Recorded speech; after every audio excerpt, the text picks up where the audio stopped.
Let's talk about what kind of demonic ass world we live in. Did you guys know that when baby males are born in hospitals and when they get circumcised, you know that foreskin is being sold to the cosmetic industry to make baby dick facial creams?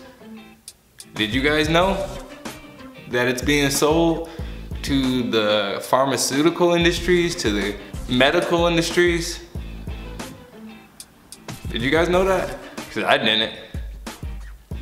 You know, then you start to think, you wonder. So, you know, foreskin's our big profit, right? And you wonder why. You know, why do we have this culture to where, you know, we oftentimes think it's sanitary to be circumcised. You know, although that's not true. That is a misconception. It's completely been debunked. Yeah, it's a myth. It's not true. Wash your shit and then you'll be okay. Wash your penis and you'll be okay. That's all you gotta do. It's not hard. Let's go over some myths about circumcision that I think a lot of people believe that really just aren't true and has extreme consequences. According to psychologist Darcia Narvaez, it is a myth that they just cut off a flap of skin. The foreskin is actually half of the penis's skin. It's not just a flap. In an adult man, the foreskin is 15 square inches of skin. In babies and children, the foreskin is adhered to the head of the penis with the same type of tissue that adheres fingernails to the nail beds.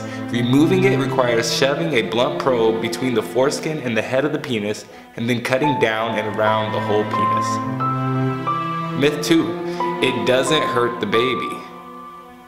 Reality check, it's wrong. In 1997, doctors in Canada did a study to see what type of anesthesia was most effective in relieving the pain of circumcision. The doctors quickly realized that the babies who were not anesthetized were in so much pain that it would be unethical to continue with the study. Even the best commonly available method of pain relief studied, the dorsal penile nerve block, did not block all the baby's pain. Some of the babies in the study were in such pain that they began choking and one even had a seizure. I mean, it's real. Like, it's very painful. I don't remember. I'm sure it was hell. Myth 3, my doctor uses anesthesia. Not necessarily. Most newborns do not receive adequate anesthesia. Only 45% of doctors who do circumcisions use anesthesia at all. Obstetricians perform 70% of circumcisions and are least likely to use anesthesia. Only 25% do. Myth 4, even if it is painful, the baby won't remember it. Your body is a historical repository and remembers everything. The pain of circumcision causes a rewiring of the baby's brain so that he is more sensitive to pain later. Myth 5, my baby slept right through it. Not possible without total anesthesia, which is not available. Even the dorsal penile nerve block leaves the underside of the penis receptive to pain. Babies go into shock, which though it looks like a quiet state, is actually the body's reaction to profound pain and distress. Nurses often tell the parents he slept right through it so as to not upset them. Who would want to hear that his or her baby was screaming in agony? Myth 6, it doesn't cause the baby long-term harm. Reality check, incorrect.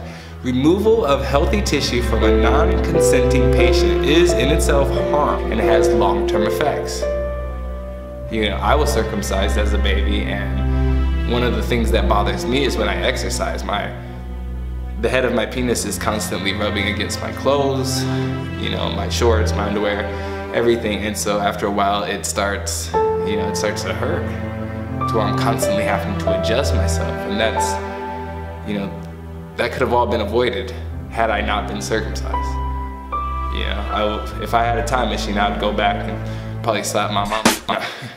I would probably go back and convince my mom, you know, not to have me circumcised, you know, because that would have saved me so much hell later on.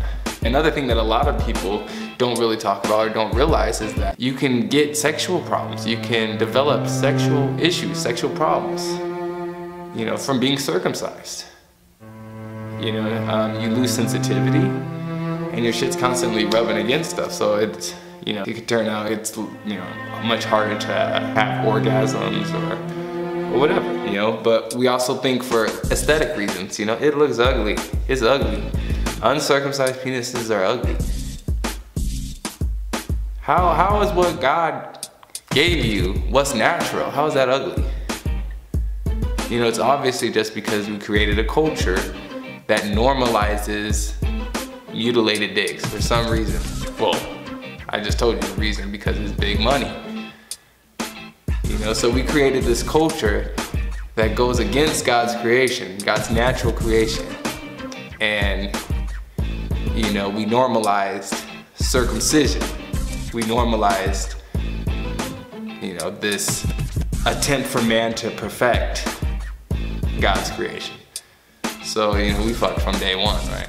You know, and at the same time, kind of, it stigmatizes uncircumcised men. You know, you often hear, you know, people say uncircumcised men's dicks are ugly, or, you know, they're unattractive, or they prefer a circumcised penis for whatever reason. And then you have those same women or men or whatever, you know, turn back and have their kids circumcised for those same reasons. So it just creates a cycle that goes on and on. But real talk, I mean, there are horrific consequences to this procedure. What's thought of as a simple procedure is not so, I mean, there's a lot of negative consequences that could arise versus the benefits. I don't even really understand the benefits. I mean, they're all socially constructed and they mean absolutely nothing. What, they look better because society says they look better? I mean, we just need to change the culture. We need to stand up together and we need to put our foot down and stop this procedure from, you know, occurring. Stop this cycle, this horrific cycle that continues to fuck up our kids, to mess up our children, to mutilate our children. We have to stop that cycle. So we have this culture, and now we go into the hospitals, we're getting our kids circumcised, right?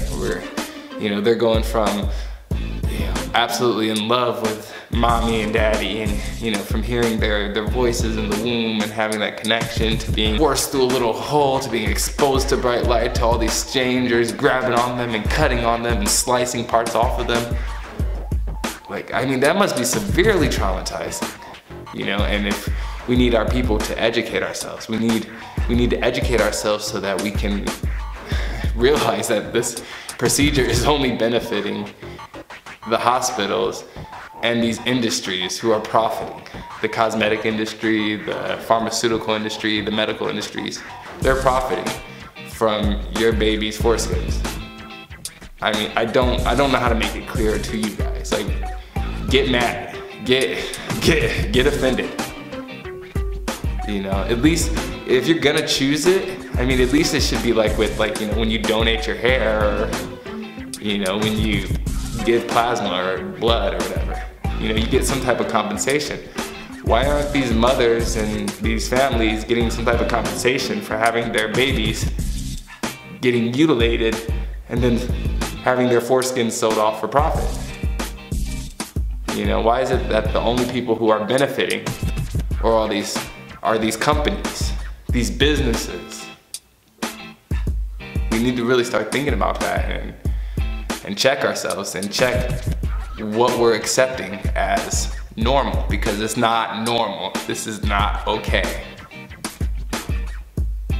And it's a myth that it is.